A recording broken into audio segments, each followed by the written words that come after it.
गीता में अर्जुन को स्वयं भगवान कह रहे हैं कि उस परमेश्वर की शरण में जा, उसके लिए उन संतों के पास जा जो तत्वदर्शी हो।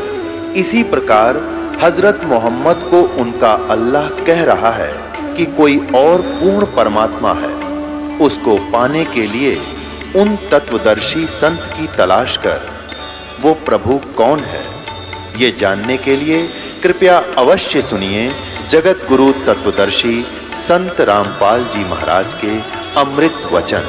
आदि काकी, सैनी, नागी, भुजंगा आदि यानी ऐसी भीमा, बैंकरी, काली, चंडी नाम वाली कन्या के साथ, जैसे गंगा, जमुना आदि ये नाम हो, उससे शादी लड़की से नहीं करें। आगे देखो विवाह का समय और कौन सा अच्छा है। क्या बता के 16 वर्ष से लेकर 24 वर्ष तक का 16 वर्ष से लेकर 24 वर्ष तक कन्या और 25 वर्ष से लेकर 48वें वर्ष तक पुरुष का विवाह समय उत्तम है। क्या बताया है कि 16वें वर्ष से लेकर और 25वें वर्ष तक कन्या और 25वें वर्ष से लेकर 48वें वर्ष तक पुरुष, यानी लड़की का 16 से लेकर 25 के बीच की से लड़की का शादी और 25 साल से लेकर 48 वर्ष के का विवाह उत्तम है। आगे देखना। और इनकी फिर नारी नारी डिग्री बताई है कि जैसे इनमें से जो 16 और 25 में विवाह जो तो निष्कृत है, यानी 16 वर्ष की लड़की और 25 वर्ष का लड़का, ये तो घटिया योग है। 18 और 20 वर्ष की स्त्री और 30, 35 व 40 वर्ष के पुरुष का जोड़ा मध्यम है, काम चलाऊ। यानी 18 से लेकर 20 वर्ष तक तो लड़की और 30 से लेकर 40 वर्ष तक का आदमी का भी जोड़ा काम चलाऊ है। और 24 वर्ष की स्त्री और 48 वर्ष का पुरुष का विवाह उत्तम है। 24 साल की लड़की 48 साल का बूढ़ा होना, इनका वो सबसे उत्तम योग है। आगे देखो। और ऐसे करने से सबका कल्याण होता है। अब थोड़ा सा दिखाऊंगा, ज्यादा तो ऐसे ही शर्म आती है ज्यादा दिखाने में, थोड़ा सा आपको और दिखाएंगे, जिससे तो कहते हैं ना बस पूत के पैर पालने में पिछड़ जा। अब देवर की परिभाषा दी है महर्षि जी ने। देवर की, जिस विधवा का देवर अर्थात पति का छोटा भाई न हो तो नियोग किसके साथ करे? उत्तर देवर के साथ, परंतु देवर का शब्द जैसा तुम समझते हो वैसा नहीं। देखो देवर उसको कहते हैं जो विधवा का दूसरा पति या छोटा भाई या बड़ा भाई अथवा अपने वर्ण का, अपने से उत्तम वर्ण वाले को जिससे नियोग करे उसी का नाम देवर है। अब नियोग का क्या अर्थ रखा इन्होंने? नियोग का क्या अर्थ बताया है कि विधवा स्त्री शादी नहीं करे किसी दूसरे से, विधवा स्त्री का ब्याह नहीं करना चाहिए। अब मुझे शर्म आती है इस टॉपिक को आपको बताते समय। वो किसी और अन्य जिसकी पत्नी मर गई हो ना, उसके साथ नियोग करे। नियोग कैसा होता है अब इसका वर्णन भी मैं आपको नहीं कर पाऊंगा, नहीं बताना चाहूंगा। ऐसा गंदा शब्द लिखा है इन्होंने, इसका वर्णन नहीं कर सकते। अब थोड़ा सा और दिखाता हूं साधारण सा। और भी इसमें ऐसी अभद्र भाषा लिखी है कि जो आम समाज को बताए पढ़कर भी नहीं सुनाया जा सकता, ऐसा इसने कर्म लिखा है।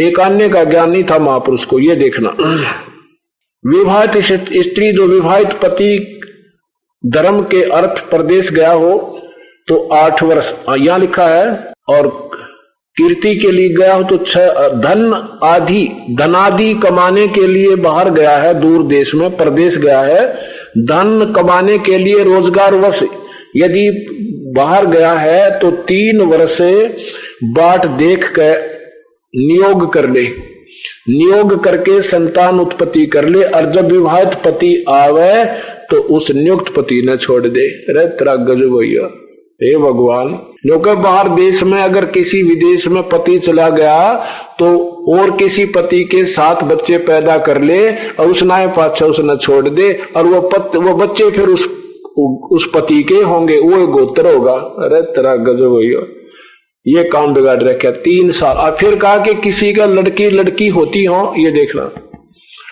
जिस स्त्री के केवल कन्या होती हो, 8वें संतान होकर मर जा, 10वें जब हो तब कन्या पुत्र ना होए तो 11वें और जो स्त्री अप्रिय बोलने वाली हो तो शब्द यानी तुरंत उसको छोड़कर दूसरी स्त्री से नियोग करके संतान उत्पत्ति कर ले। किसी की पत्नी लड़ाई लड़ुई करे उसने छोड़ दे, और जिसकी पत्नी का लड़की होती हो, लड़का ना हो उसने भी छोड़ दे, और किसी के दूसरी से पत्नी पुत्र पैदा कर ले। बता, इतनी अकल थी उसमें। अब यहां देखो, किसी की पत्नी अप्रिय बोलने वाली हो, वैसे ही जो पुरुष अत्यंत दुखदाई हो उसे तुरंत छोड़कर दूसरे से नियोग से संतान उत्पत्ति करके उसी विवाहित पति के दाएं भागी संतान उत्पत्ति कर ले। वह बता, हे भगवान, जो का किसी का पति लड़ाई झगड़ा करता हो ना, दुख देता हो, दूसरे पति तो संतान करके रख उसकी छाती पे और उसे के दाएं भागी पैदा कर दे। अरे तेरा गजब होइयो, हे भगवान। ये देखो, ये दिल लिख रखे हमारे समाज सुधार के नियम महापुरुष ने, संतान उत्पत्ति करके उसी विवाहित पति के दाएं भागी संतान कर ले वह, और इत्यादि प्रमाण कर और युक्तियों से स्वयंवर विवाह और नियोग से अपने अपने कुल की उन्नति कर ले। और आगे और ऐसा जुर्म लिखा है जो मैं आपको नहीं सुना सकता।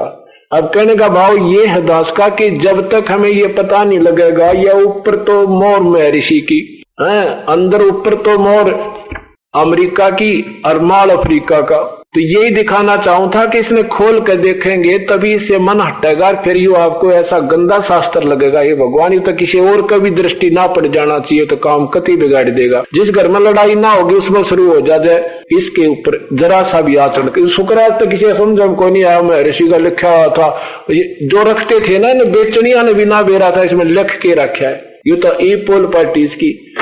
अब थोड़े दिन में देख लियो कि दवाओं भी दी गया, जब भी नो के फूक बीमारी ने एक लो दर्द उठा के। तो ये ज्ञान दास इसलिए दे रहा है, बेशक किसी को बुरा भी लग रहा होगा कि भाई क्यों दूसरे की निंदा करें, नहीं निंदा नहीं है, ये तो एक तत्व ज्ञान के अंदर परमात्मा का एक विशेष विधान है। और जब तक संत ही नहीं बताएगा तो विद्यार्थियों को क्या पता लगेगा। इसमें 2 दूना 6 लिख रखा है, 20 लिख रखा है। तो अध्यापक का ये प्रथम फर्ज होता है कि वो सिलेबस अनुसार साधना करवा के बच्चों को सफल करवावे। बोलो सतगुरुदेव की। कर जोरूं विनती करूं दरूं चरण पर शीसे, गुरु राम देवानंद जी महाराज ने दिया नाम बख्शीश, कोटि कोटि सिजदा करूं कोटि कोटि प्रणाम, चरण कमल में राखियो मैं बांधी दामन, कुत्ता तेरे दरबार का मोतिया मेरा नाम, गले प्रेम की रस्सी राखे तो वहां जाऊं, तो करो तो हो बावरो, दूर दूर करो तो जाऊं, जो राखो तो ही रहूं, जो देवो सो खाऊं।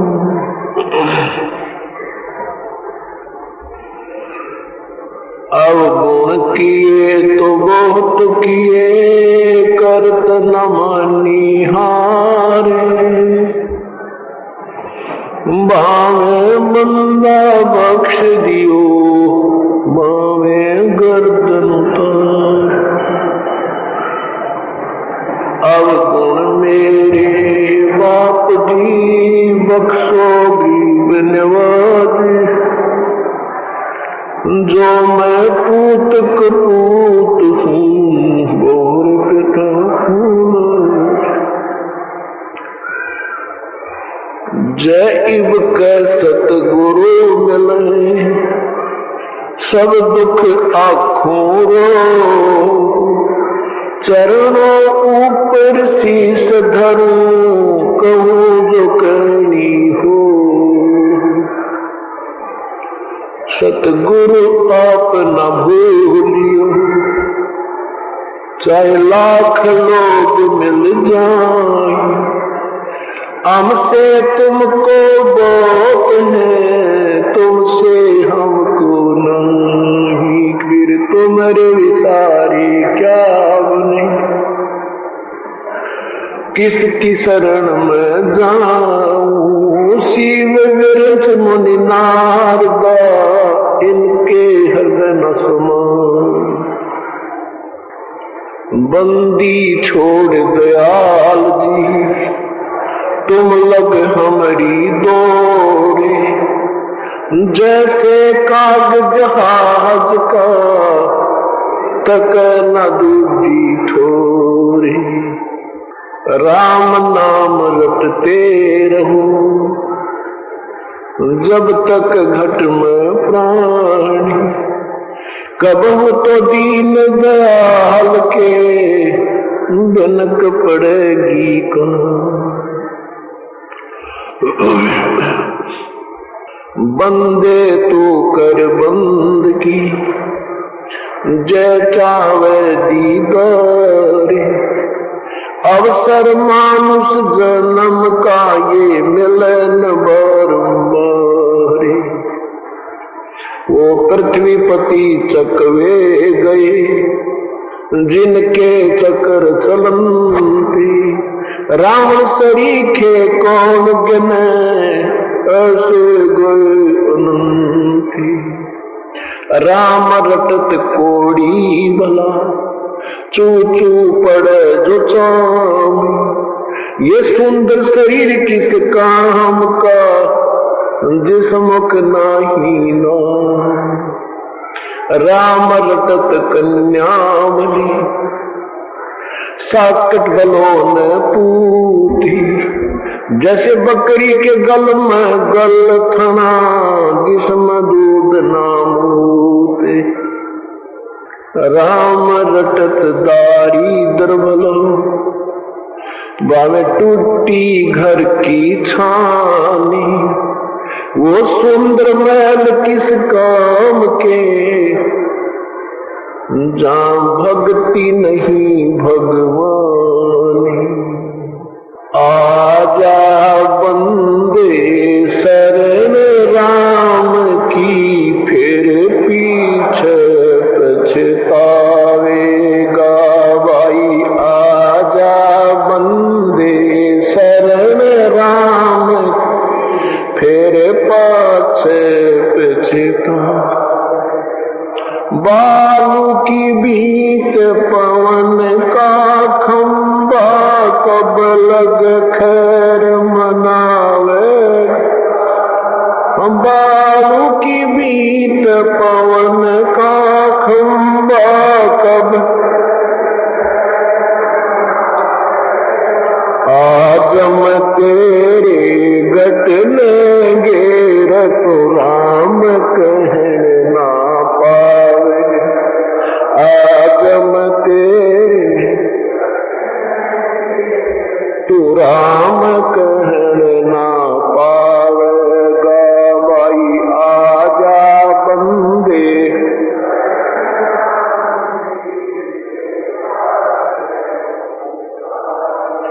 गा भाई। आजा बंदे शरण राम की फिर। काल बलि तेरे सिर पर बैठा भुजा पकड़ ले जावेगा। काल बलि तेरे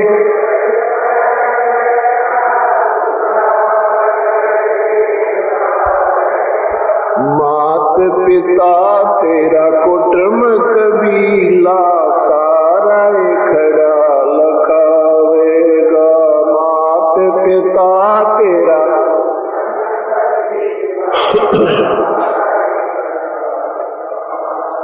गावाई आजा बंदे शरण राम की फिर गावाई आजा बंदे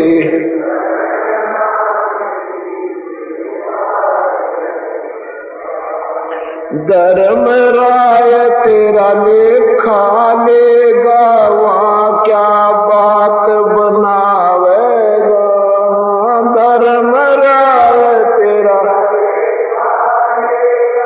वहाँ क्या बात बनावे लाल खंभ से बांधा जागा गन सत्य गुरु को छुटावेगा भाई लाल खंभ से बांधा जागन सत्य गुरु कौन छुटावेगा भाई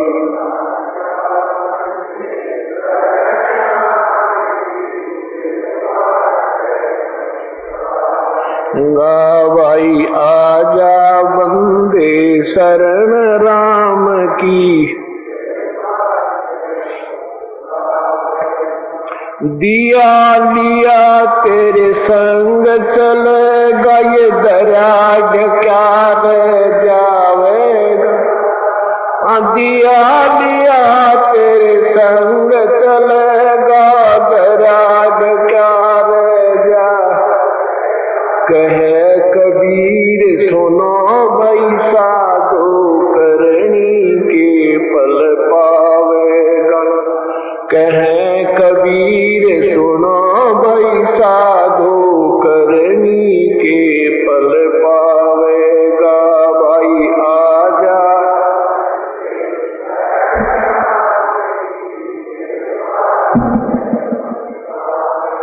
गावाई आजा बंदे शरण राम की सत साही आजा बंदे शरण राम की फिर पीछे पछतावेगा ये बालू की भीत पवन का खंबा कब लग खैर मनावेगा इस शरीर को 5 तत्वों से बने हुए इस पुतले को परमात्मा ने इतना नाजुक बताया है कि इसकी ना जाने किस कारण से मिट्टी खराब हो जावे बीमारी के कारण किसी दुर्घटना के कारण और कोई हार्ट अटैक हो जावे ऊपर का कितना जरा सा गिर जा तो कनपट्टी लाग जा लगते मर जा परमात्मा ये याद दिलाना चाहते हैं कि जिस शरीर में तू जीवित रहना चाहता है तुझे चिंता होनी चाहिए कि तू इसमें जीवित रह कैसे रहा है कबीर साहब के पास एक भक्त कहने लगा भगवान मुझे मेरे शरीर में मुझे मृत्यु का डर लग रहा है मेरा बहुत तकलीफ है परमेश्वर ने कहा बेटा तकलीफ तो तेरी ठीक हो जाएगी पर मुझे ये डर लग रहा है तू इसमें जीवित कैसे है तूने कभी सोचा इसमें तू जीवित कैसे रह रहा है ये चल कैसे रहा ये 5 तत्वों का पुतला इसमें कोई भी ऐसी सिस्टम नहीं है कोई भी ऐसी व्यवस्था नहीं है जो ये स्थायी हो सके इसका कोई किसी प्रकार से प्रोटेक्शन हो सके और जिससे इसका बचाव रहे उसको तू भूल चुका है परमात्मा की भक्ति नहीं करते इस 5 तत्वों से बने हुए पुतले का वास्तविक जो लाभ हमें लेना है इस मिट्टी से सोना उपजाना है तो ये मिट्टी अनमोल है और नहीं तो ये मिट्टी एक नए पैसे की नहीं है क्या बताते हैं परमात्मा कि पशु के चाम की पातन बन जा नौबत और नंगारा नरदेही कछु काम न आवे जल बुझ हो जा छारा नहीं तो ये 5 मनुष्य का जो शरीर है ये सबसे व्यर्थ है जैसे पशु के चाम की जूते बन सकते हैं ढोल नगारे का ये ऊपर का एक कपड़ा चमड़ा लगता है वो भी कुछ न कुछ बाद में काम आ जाता है ढोलक पोलक बजाने में लेकिन ये तेरा चाम तो वो काम भी ना अगर भक्ति ना करीता है इस मिट्टी का अगर तूने लाभ उठाना है तो केवल परमात्मा की भक्ति शुभ कर्म और संतों की शरण ये इसका मूल उद्देश्य रखते हुए अपना दैनिक कार्य को भी कीजिए और इसको कब तक रखना चाहता है आज चाहे किसी की आयु 90 वर्ष की होगी उसकी आशा भी ये रहती है कि एक अपने गांव में ना 115 साल जी गया था, अभी तो और शायद 10-5 वर्ष बात बन जा। उठ के बैठा नहीं जाता, दिन में 100 खांसी उठे, 10 कदम चल दे, सांस चढ़ जाए, फिर भी नो आस्था है, ये आस्था है कि अभी तो 10 वर्ष तो और भी शायद बात बनी रहे। तो ये आशा नहीं समाप्त होगी जीवन की, ये तो मालिक ने प्रबंध करना पड़ता है। कब तेरा पीछा छुटावा इसे कबाड़ते, ये कुबाड़ है जब तक इसमें भक्ति नहीं करते। और 60-70 साल के बाद तो फिर ये आप पे वजन बन जाता है। ये 5 तत्व की मिट्टी अपने आप महसूस होने लग जाती है कि वास्तव में ये तो बात बिगड़ गई, कुछ भी को नहीं हो। इससे पूर्व हमने प्रभु की साधना अधिक कर लेनी चाहिए, जिसके कारण हमारा बुढ़ापा भी ठीक हो जाएगा, क्योंकि परमात्मा की कृपा से फिर ये गोडे नहीं दुखे, जोड़ा में दर्द नहीं हो, धीरे धीरे सारा सेटिंग हो जाएगी और कोई छोटा मोटा कष्ट आएगा वो भी नॉर्मल यानी साधारण भाव से समाप्त हो जाएगा। परमात्मा हमें याद दिलाना चाहते हैं कि चलो तू लंबी आयु मान ले, 100 वर्ष भी जी गया और भक्ति करी नहीं, मृत्यु तो फिर भी होनी है, और साधना ना करने से पुण्यात्मा ये सारा जीवन खो दिया, ये समय अनमोल आपका बर्बाद हो गया। इसलिए याद दिलाते हैं कि बालों की भींत पवन का खंबा, ये इतना कच्चा सांग बताया कि जैसे एक बालू रेत की दीवार बनाते हैं, उसके दोनों तरफ फट्टे से लाकर पानी भर दे, उसमें कूट छेद कर फिर रोक दे, फिर थोड़ी सी ऊपर बना दे, और वो काम चलाऊ सी होती है। वो पानी वर्षा हो जाए तो कट जा, कोई पशु का लात लाग जाए तो गिर जा, और ज्यादा तेज हवा चाल पड़े तो उसमें स्कोरिंग होकर हुआ कट कट के सारी उड़ जा। तो कहते ये पवन, ये बालू की भीत जैसा कच्चा तेरा ये शरीर, और ये पवन से श्वास से ये खड़ा हुआ है।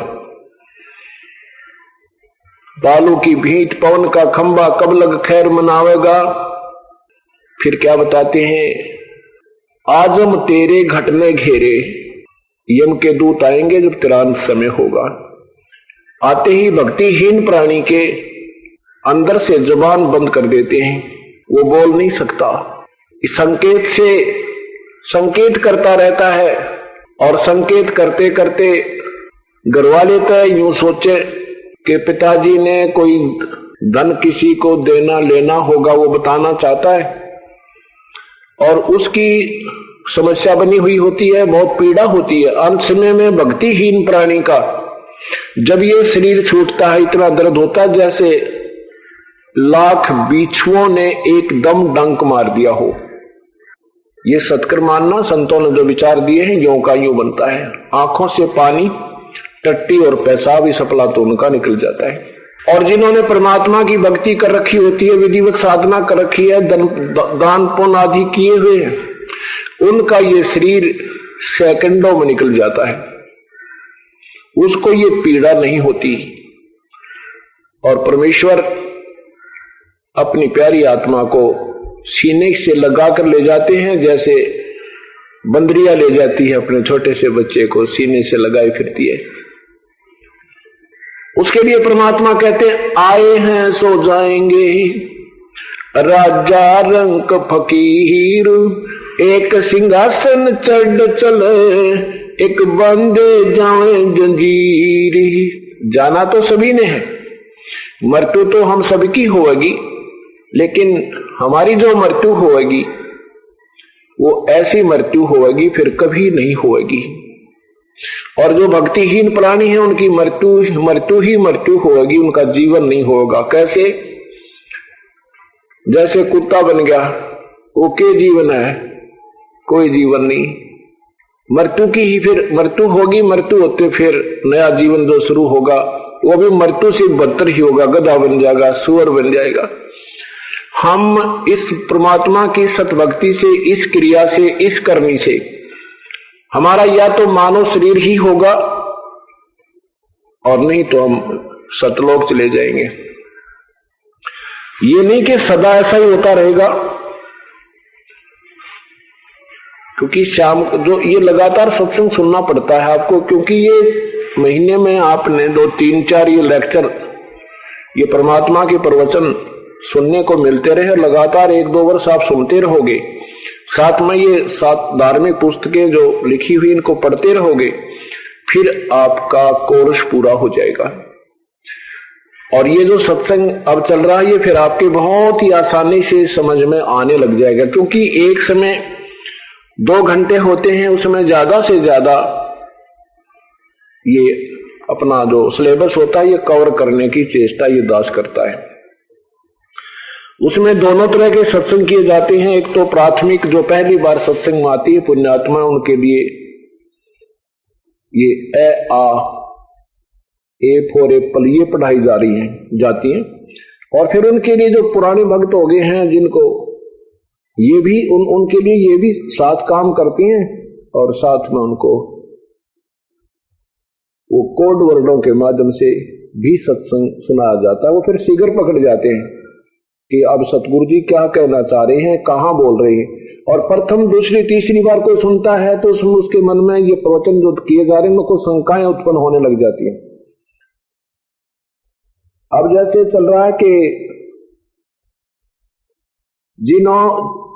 हमारा जो जन्म होगा वो मनुष्य का ही होगा, अन्य प्राणी का नहीं होगा। एक तो सबसे बड़ा बेनिफिट इस परम पिता की इस 3 मंत्र के जाप की और साथ में ये प्राथमिक मंत्र आपको दिया जाते हैं, इनसे ये सबसे बड़ा बेनिफिट यानी एक न्यारा लाभ है। लेकिन ये ज्ञान भी आपने मद्देनजर रखना पड़ेगा कि इस जन्म को आगे ना होने दिया जाए तो हमारे लिए बहुत ज्यादा लाभदायक होगा। और अन्य साधनाएं जो लोग भक्तजन कर रहे हैं, संतजन करा रहे हैं, उनसे तो वो बेनिफिट कोई भी नहीं है, क्योंकि वो सारी शास्त्र विरुद्ध साधनाएं हैं। उनसे ना उनका कोई गति हो, ना सुख हो, ना उनका कोई लाभ हो। इससे आपका मुक्ति नहीं होगी तो इतना लाभ होगा आपको वर्णन नहीं हो सकता। आप पृथ्वीपति भी बन सकते हो। नेक्स्ट जीवन आपका जिसने इस जीवन में और 10-5 वर्ष ये सतगुरु की साधना जो दास बता रहा है कर ली, आपका मानुष जीवन में तो धोखा नहीं और लगातार कहीं भी हो सकते हैं। आप स्वर्ग में भी जा सकते हो, आप महास्वर्ग भी जा सकते हो, आप विष्णु जी के लोक भी जा सकते हो, वहां भी हजारों युगों तक रह सकते हो और फिर वापस यहां पर आओगे, आप पृथ्वीपति भी बन सकते हो, सारी पृथ्वी के शासक भी बन सकते हो। यह इतनी कमाई हो जाएगी। लेकिन ये कमाई हमने इस कमाई का हमने यहां पर ऋण उतारना था, उसको वो ना उतार के हम फिर इसकी मलाई खाना प्रारंभ कर देंगे।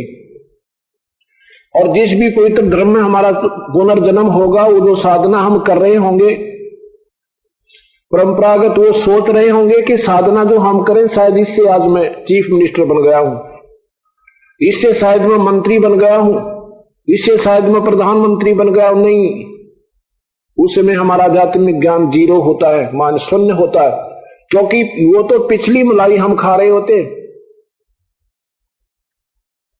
और वो जीवन उसका बहुत अच्छा निकल जाता है और वो उसी साधना को करते करते मृत्यु को प्राप्त हो जाता है।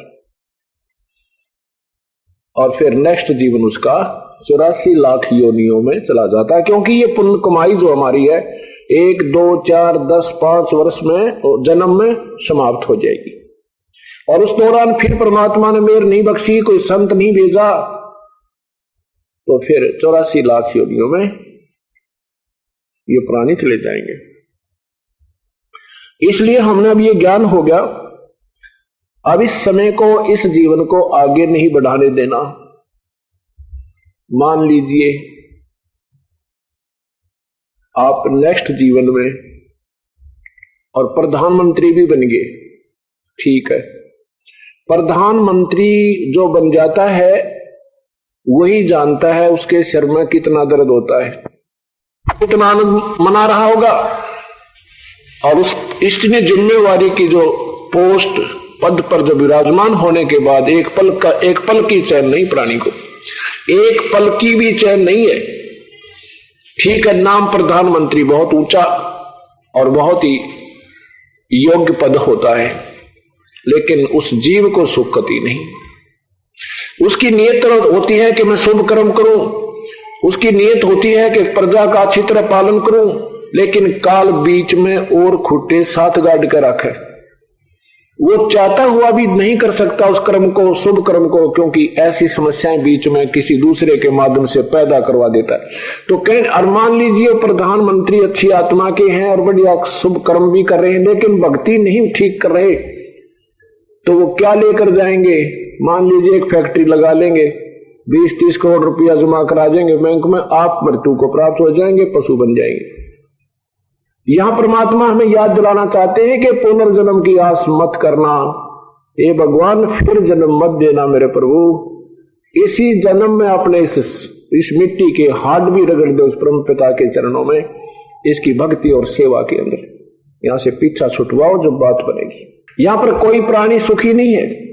परमात्मा कहते हैं, भाई तन दर सुखिया कोई न देखा, जो देखा सो दुखिया हो। उदय अस्त की बात करते हैं, मन सबका किया विवेका हो। सबका तंदर सुखिया कोई न देखा, जो देखा सो दुखिया हो। उदय अस्त की बात करते हैं, मन सबका किया विवेका हो। सबका भाई घाटे बाधे सब जग दुखिया के दृष्टि बैरागी हो। घाटे बाधे सब जग दुखिया के दृष्टि बैरागी। सुख देव ने दुख के डर में गर्भ में माया त्यागी हो। गर्भ में माया त्यागी हो। तंदर सुखिया कोई न देखा, उदय अस्त की बात करते हैं, मन सबका किया विवेका हो। सबका भाई जंगम दुखिया योगी दुखिया, तपस्वी को दुख दूना हो। जंगम दुखिया योगी दुखिया, तपस्वी को दुख दूना हो। आशा तृष्णा सब में व्याप्त, कोई मैल ना सुना हो। कोई मैल ना सुना हो। तंदर सुखिया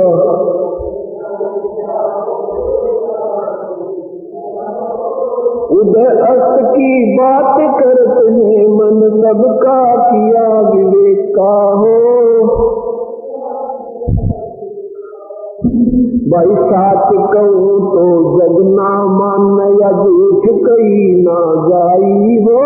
साच कहूं तो जग ना मान, झूठ कही ना जाई हो।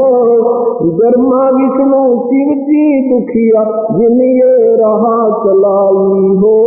जिन ये तंदर सुखिया कोई न देखा, जो देखा तो। उदय अस्त की बात करते हैं, मन सबका किया विवेका हो। सबका भाई सुरपति दुखिया भूपति दुखिया, रंक दुखी बपरीती हो। सुरपति दुखिया भूपति दुखिया, ये रंक दुखी बपर। कहे कबीर और सब दुखिया, संत सुखी मन जीती हो। संत सुखी मन जीती हो। तंदर सुखिया कोई न देखा, उदय अस्त की बात करते हैं, मन सबका किया विवेका हो। सुरपति दुखिया भूपति दुखिया, ये रंक दुखी बपरीती हो। सुरपति दुखिया भूपति दुखिया, रंक दुखी बपरीती हो। कहे कबीर और सब दुखिया, एक संत सुखी मन जीती हो। संत सुखी मन जीती हो। तंदर सुखिया कोई न देखा, उदय अस्त की बात करते हैं, मन सबका किया विवेका हो। सबका परमपिता परमात्मा पूर्ण ब्रह्म कबीर परमेश्वर हमें ये याद दिलाते हैं कि इस पृथ्वी पर कोई भी प्राणी, इस 21 ब्रह्मांड में कोई भी प्राणी सुखी नहीं है। इस 5 तत्वों से बनी हुई काया के अंदर जो प्राणी है, इस तन में हमने कोई भी यहां सुखी नजर नहीं आया। ज्यादा से ज्यादा बताना चाहते हैं कि सच कहूं तो जग नहीं माने और झूठ कही ना जाई हो, ये ब्रह्मा विष्णु शिव जी दुखिया जिन ये राह चलाई हो। इस तीन लोक के प्रभु सतीथी, उत्पत्ति, सतीथी और संहार करने वाले, ये स्वयं भी महाकष्ट में है। भगवान विष्णु जी को श्राप लगा नारद जी से, श्री रामचंद्र जी रूप में आए। श्री रामचंद्र जी रूप में उन्होंने कोई सुख नहीं, कोई भी सुख जीवन में नहीं प्राप्त हुआ। जवान हुए, शादी हुई, वनवास हुआ, वनवास में पत्नी का अपहरण हुआ। 12 वर्ष तक उस अपनी धर्म पत्नी को छुड़वाने के लिए, रावण की कैद से निकलवाने के लिए संघर्ष रहा। आने के बाद पत्नी का, अपनी धर्म पत्नी का स्वयं ही निष्कासन कर दिया। बच्चे कहाँ, स्वयं कहाँ, वो व्यक्ति कभी सुखी नहीं हो सकता। तो बेशक वो विष्णु जी अवतार थे। तो कहने का भाव यही है, फिर उसी वही परमात्मा फिर श्री कृष्ण रूप में आए। श्री कृष्ण का जीवन देख लो, जन्म से ही कैद में जन्म हुआ, मामा दुश्मन हुआ, कभी केसी मार रहा है, कोई कभी चानौर मारने आ रहा है, कभी पूतना, कभी जरासंध, कभी शिशुपाल। आखिर में मथुरा भी त्याग कर प्रभु ने द्वारका में समुद्र में जाके द्वारिका बना करके शरण लेनी पड़ी। अंत में जब मृत्यु हुई प्रभु की, एक शिकारी ने विषाक्त तीर मारा प्रभु के सामने ही, तीन लोग के स्वामी के सामने ही पूरा यादव कुल विनाश हो गया, आपस में लड़ मरा, तो बेटे और पोते भी समाप्त हो गए। यह परमात्मा याद दिलाना चाहते हैं कि सच कहो तो जग ना माने, क्योंकि हम ब्रह्मा विष्णु महेश को एक बहुत ही सुप्रीम पावर मानकर आश्रित हो चुके। इनको अजन्मा, अजन्मा, अजर, अमर, अविनाशी, कोई माता पिता इनके नहीं, ऐसा हमने लोकवेद से सुना हुआ है। वास्तव में इनकी हिस्ट्री शीट, इनके पवित्र जो जीवन चरित्र हैं, अर्थात इनकी पुराण है, शिव पुराण, विष्णु पुराण, ब्रह्मा पुराण आदि में आप पढ़कर देखिएगा, देवी भागवत महापुराण में। ये तो नासवान स्वयं स्वीकार करते हैं, हम नासवान हैं, हमारा जन्म मृत्यु होता है। इनके माता पिताजी का प्रत्यक्ष प्रमाण मिलता है। दुर्गा ब्रह्मा विष्णु महेश की माता है, और ज्योति निरंजन शिव, महाशिव, ये काल, ये ब्रह्म, ये इनके पूज्य पिताजी हैं। ये काल कौन है? ये ब्रह्म कौन है? ये काल है 1 लाख मानव शरीरधारी प्राणियों का नित आहार करने का इसको साप लगा हुआ है। अब ये ज्ञान हमने सुना नहीं तो एक बार ऐसा लगता है जैसे दंत कथाएं हो, नहीं, ये बिल्कुल सच कथाएं हैं और ये हमारे शास्त्रों में प्रमाण है। इनमें से 70% तो हमारे पुराणों में प्रमाण है, और फिर ऊपर की जो 30% नहीं है वो कथा, वो परमात्मा ने स्वयं आकर के हमें बताया है। ये सारा मिलकर के सूक्ष्म वेद, सवसम वेद अर्थात 5वें वेद में ये सारा ज्ञान जो का तो लिखा हुआ है, और सब समशंकाओं का उसमें समाधान हो जाता है, सब निर्णायक ज्ञान उसमें उपलब्ध है, प्राप्त होता है। तो क्या बताना चाहा है कि सच कहूं तो जग ना माने, क्योंकि आज से 550 वर्ष पहले जो परमात्मा यही ज्ञान दिया करते, जो दास आधुनी के अमृत बरसाया हुआ अपने आपको उनकी प्यारी आत्माओं तक पहुंचा रहा है, आज से अगर 20-50 वर्ष पहले भी आज ये दास बताने लग जाता तो कोई भी इस बात को ऊपर नहीं आने देता। सब यही कहते झूठ बोलता है, कहीं नहीं लिखा, किसी वेद में, किसी पुराण में नहीं लिखा ब्रह्मा विष्णु महेश के माता पिता। लेकिन अब परमात्मा ने ऐसे समय में ये प्रयास किया है अपनी प्यारी आत्माओं को अपने बारे में जानकारी देने का, कि अब कोई ये नहीं कह सकता वो झूठ बोल रहा है, और कह रहा है तो तुरंत यहां पर हाथों हाथ सच्चाई लेकर जाते प्रत्यक्ष प्रमाण प्रोजेक्टर पर आपको मिलता है, और प्रश्न नंबर और उसके अध्याय नंबर भी आपके सामने होते हैं। बुद्धिजीवी प्राणी तुरंत देख करके शांत हो जाते हैं। उन आग लगाने वालों की अब पार नहीं बसा रही, उनकी दाल नहीं गल रही। पहले धर्म या समाज के तौहीन हानि होने के कारण आपस में हमें लड़ा मारते थे, अपना उल्लू सीधा कर लेते थे, हम लड़ते रहते थे उनकी वजहों की, तो वो बकवास चलती रहती थी। अब परमात्मा ने ऐसे समय में ये कार्य शुरू किया है, अब सब ठीक हो जाएंगे, किसी की दाल गलेगी नहीं, सब बहन बेटी भाई बुजुर्ग सब शिक्षित हैं और हम अपने उस मूल मालिक को पहचान लेंगे। अब कौन है वो परमात्मा जिसकी हमने शरण में जाना चाहिए? आजा बंदे शरण राम की, फिर पीछे पछताएगा, बालू की भीत पवन का खंभा, फिर कबल खैर बनाएगा। अब कौन से भगवान की शरण में चले? यदि हम ब्रह्मा विष्णु महेश का आश्रय लेकर उनकी पूजा करते हैं तो वो नाशवान, उनकी मृत्यु। यदि हम ब्रह्म की साधना करते हैं तो ब्रह्म भगवान गीता जी में बोल रहा है 4th अध्याय के 5वें मंत्र में, अर्जुन तेरे और मेरे बहुत जन्म हो चुके हैं, तू नहीं जानता मैं जानता हूं। दूसरे अध्याय के 17वें श्लोक में कहता कि अर्जुन ये मत सोच कि हमारा और तुम्हारा अभी पहली बार जन्म हुआ है। दूसरे अध्याय के 11वें श्लोक में कि ये मत सोच कि तेरा और हमारा सैनिकों का पहली बार हम जन्म हुआ है, इससे पहले भी हम थे और आगे भी होंगे और वर्तमान में भी है। फिर कहा कि अर्जुन 18वें अध्याय के 62वें श्लोक में कि तू सर्वभाव से उस परम पिता की शरण में जा, उस परमेश्वर की शरण में जा जिसकी कृपा से तू शाश्वत स्थान, शाश्वत माने सदा रहने वाले अविनाशी लोक सतलोक को प्राप्त होगा और परम शांति को प्राप्त होगा, फिर जन्म मृत्यु और दुख तुझे नहीं होगा।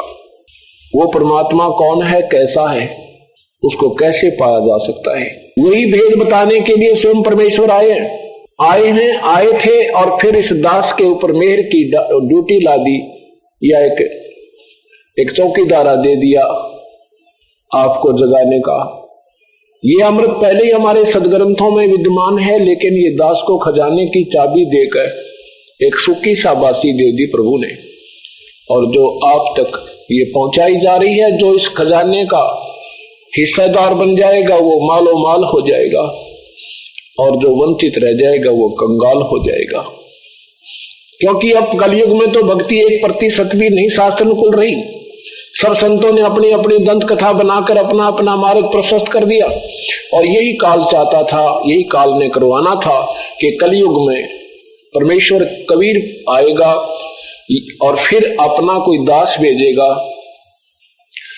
उससे पूर्व ही सब शास्त्र विहीन साधना पर आधारित लोक वेद दंत कथाएं सतलोक की सुना सुना के पुण्य आत्माओं को भ्रमित कर दिया जाएगा, और वो कर दिया जा चुका है। लेकिन परमेश्वर भी पूर्ण ब्रह्म है, वो अपने बच्चों तक अपनी सत भक्ति को, सत ज्ञान को अवश्य पहुंचाकर छोड़ेगा। उसने वायदा कर रखा है कि धर्मदास तो लाख दुआई, ये सार शब्द कहीं बार न जाई। धर्मदास जी से कहा था कि ठीक है तू मुक्ति पा, अपना नाम ले, सार नाम तुझे देता हूं, पर इसको बाहर मत बताना। यही कसम गरीबदास जी से खिलाई थी, यही कसम श्री नानक साहिब जी से खिलाई थी, यही कसम श्री दादू साहिब जी से खिलाई थी कि तुम नाम जपो, पर ये अभी सार नाम किसी को बताना नहीं। अब वो समय आ गया है कि धर्मदास तो लाख दुहाई, ये सार शब्द कई बार ना जाई, सार शब्द बार जो पढ़ी बिचली पीढ़ी हंस ना तिरही। कहा था कि अगर उसमें कहा था कि अगर अब ये सार नाम किसी संत नकली इन काल के दूतों के हाथ लग गया तो ये भी यही मंत्र देना शुरू कर देंगे, और जब हमारा भक्ति युग आएगा उस समय ये डिफरेंशिएट नहीं हो पाएगा, ये कोई निर्णय नहीं कर पाएगी, भिन्नता नहीं रहेगी कि कौन सी साधना ठीक है, कौन सी गलत है, किससे प्रमाण करें। अब सदग्रंथ हमारा प्रमाण है, पवित्र गीता जी में प्रमाण है, ओम तत् सत इति समर्थे ब्रह्मण त्रिविध इति निर्देश है, ब्रह्मण त्रिविध समर्थ है। यही पवित्र श्याम वेद 822 नंबर संख्या में कि उस परमात्मा का, वो कबीर परमात्मा है और 3 नाम का जाप देकर, मंत्र देकर अपनी प्यारी आत्माओं को यहां से काल के जाल से निकालता है और उसकी उम्र भी बढ़ा देता है। उसकी आयु भी बढ़ा देता हो परमात्मा अपनी रजा से, अपने कोटे थे, अपने खजाने थे। क्योंकि आज से 550-600 वर्ष पूर्व अपने सभी पूर्वज अशिक्षित थे और ये चतुर लोगों ने शिक्षा संस्कृत का एक भाषा विशेष का ज्ञान होने से अपने आप को विद्वानों की पदवी प्राप्त कर ली थी। अब ये पवित्र वेदा और पवित्र गीता जी का ज्ञान अक्षर ज्ञान से नहीं, ये तत्व ज्ञान से ही जाना जा सकता है।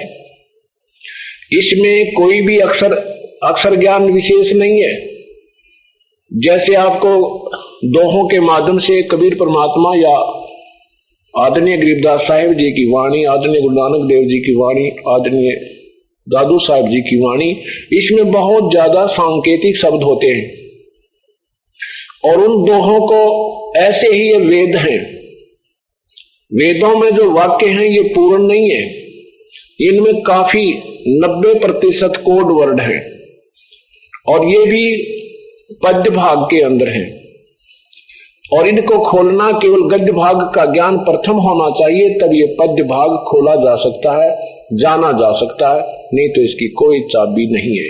और वो गद्य भाग कौन सा है? जिसमें सृष्टि रचना का ज्ञान और कबीर परमेश्वर की महिमा का पूर्ण रूप जानकारी होनी चाहिए, तब ये पवित्र वेदों और पवित्र गीता जी या सभी महापुरुषों की जिन्होंने परमात्मा पाया उनकी वाणी को हम समझ सकते हैं, उनके अनुसार हम अपना आचरण कर सकते हैं। अभी तक परमात्मा का कोई निर्णय किसी के पास नहीं था, केवल उस परमेश्वर से के अतिरिक्त पवित्र वेदों में लिखा वो सही है, पवित्र कबीर अमृतवाणी में, कबीर वाणी में लिखा वो भी सही है। और जिन महापुरुषों ने परमात्मा का साक्षात्कार हुआ, उन 5-6 महापुरुषों की वाणी दास ने पढ़ी है, उनमें भी ज्यों का त्यों परमात्मा, उनके अतिरिक्त अन्य जितने भी महापुरुष हुए हैं उनकी जो अमृतवाणियां हैं या उनके द्वारा रचे सदग्रंथ है, शास्त्र हैं, वो पूरे खरे नहीं उतरे, वो पूर्ण रूप से नहीं खरे उतरे। हाँ, इतना तो सभी कहते हैं भगवान की भक्ति करो, परमात्मा के भजन के लिए ही मनुष्य जीवन प्राप्त हुआ है, जो भक्ति नहीं करता उसका मनुष्य जीवन व्यर्थ हो जाएगा। ये तो एक साधारण सा ज्ञान आम ही संत और महापुरुष की वाणी में मिल जाता है। परमात्मा की परिभाषा के बारे में वो सब शास्त्र पवित्र वेदों और पवित्र गीता जी और उन महापुरुषों की वाणी से विपरीत ही ज्ञान दे रहे हैं जिन्होंने परमात्मा पाया है। कैसे? क्या बताते हैं कि परमेश्वर निराकार है और ब्रह्म को ही पूर्ण ब्रह्म मानते हैं। अब कबीर परमात्मा की वाणी को पढ़कर 2 पंथ चले हैं, एक राधा स्वामी पंथ, एक धन धन सतगुरु पंथ। ये सतपुरुष तो बताते हैं, सतपुरुष भी बताते हैं, सतलोक भी बताते हैं।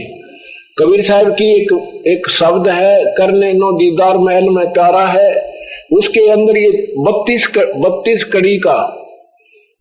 कली का एक शब्द है। परमात्मा ने 0 से लेके और लास्ट तक की सारी कहानी बता रखी है, वो अपनी महिमा भी बता रखी है और काल की नकली सतलोक, अलखलोक, अगमलोक की भी व्यवस्था उसमें बता रखी है।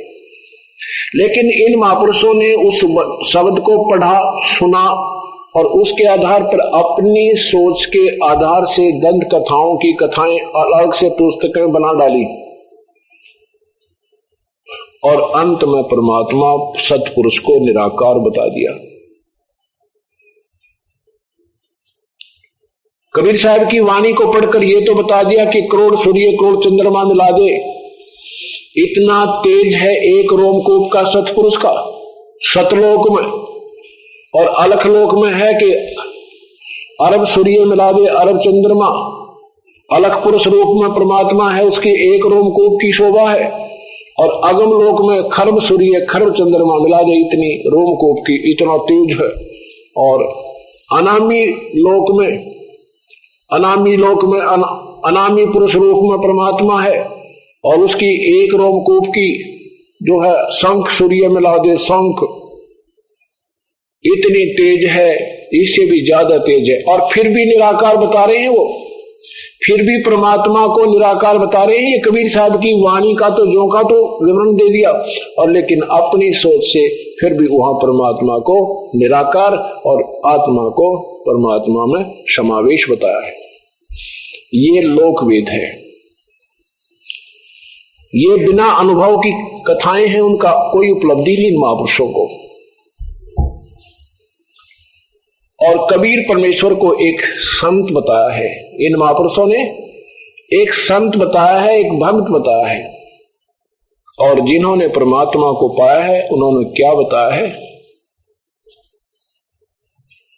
आदरणीय गरीबदास साहिब की कथा आपको कल सुनाई थी।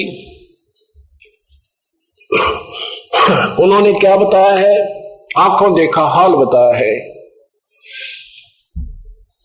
सब पदवी के मूल है वो सकल सिद्ध है तीरी, दास गरीब सतपुरुष बजो भाई अवगत कला कबीर।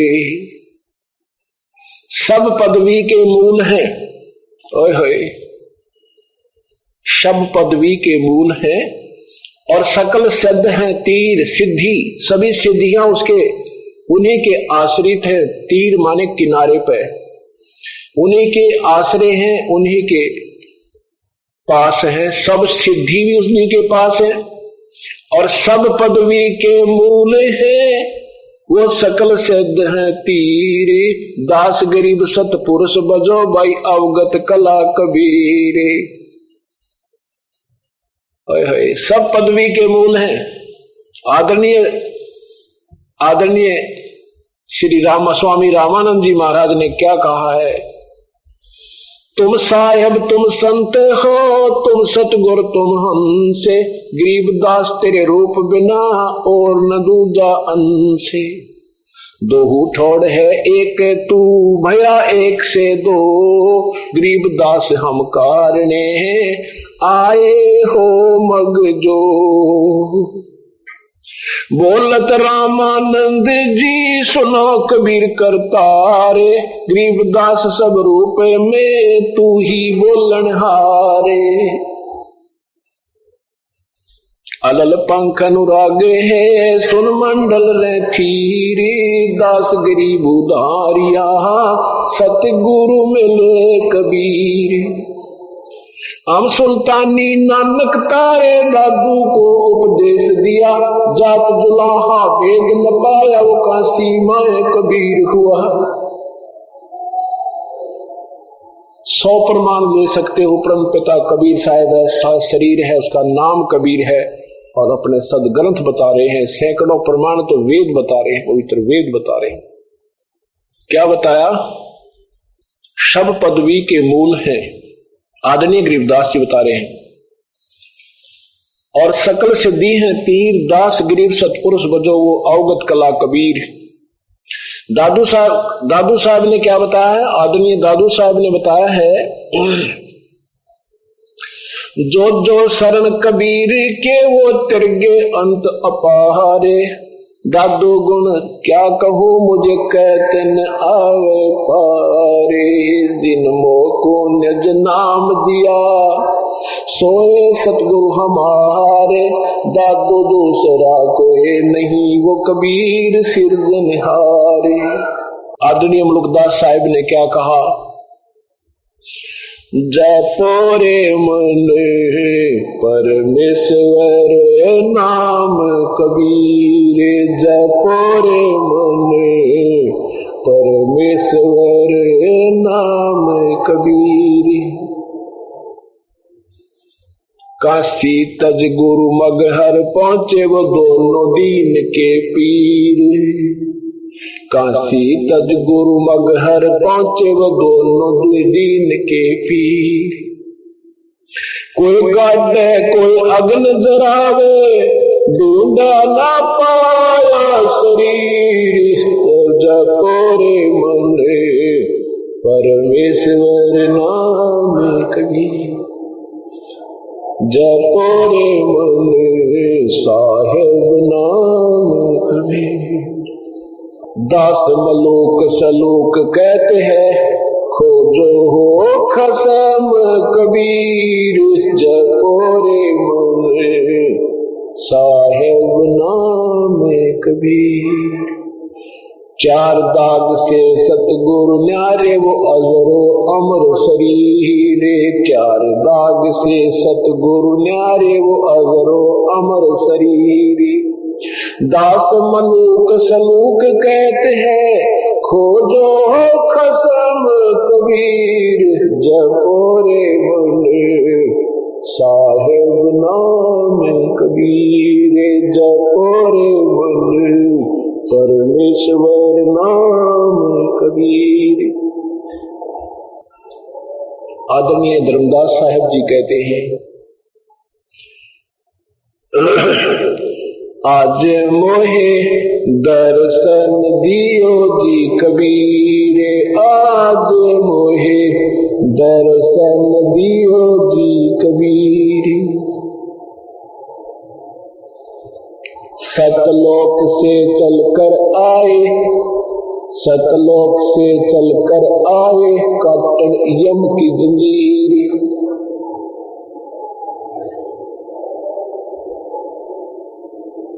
आज मोहे दर्शन दियो जी कबीर।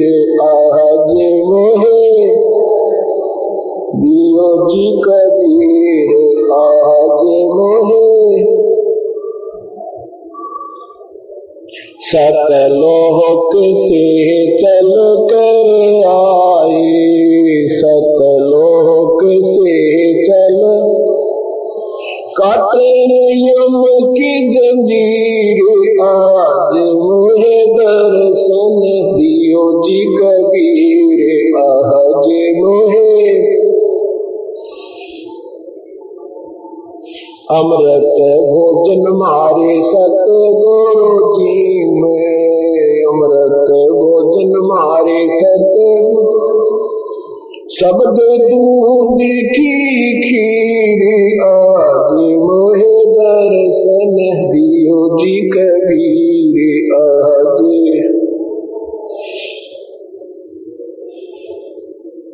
इंदु के तुम देव कहाए।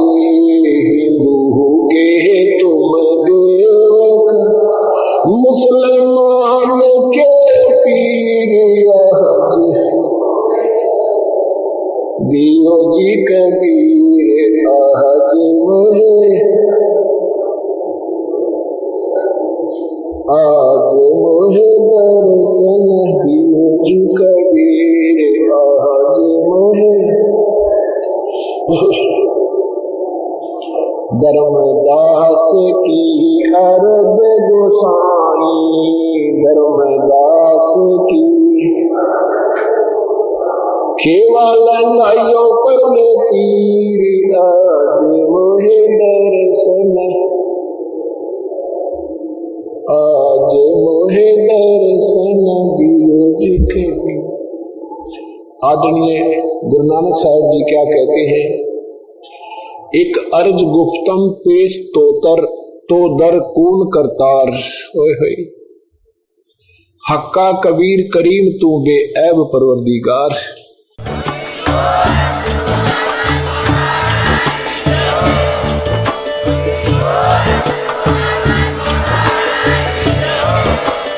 आप सुन रहे थे जगत गुरु तत्वदर्शी संत रामपाल जी महाराज जी के मंगल प्रवचन। अधिक जानकारी के लिए विजिट कीजिए हमारी वेबसाइट www.jagatgururampalji.org। संत रामपाल जी महाराज जी के शुभ आशीर्वाद से पूरे विश्व भर में 500 से भी ज्यादा नाम दीक्षा केंद्र हैं, जिन पर संत रामपाल जी महाराज जी द्वारा ऑनलाइन निशुल्क नाम दीक्षा दी जा रही है। अपने नजदीकी नाम दीक्षा केंद्र का पता करने के लिए संपर्क करें 8222880541।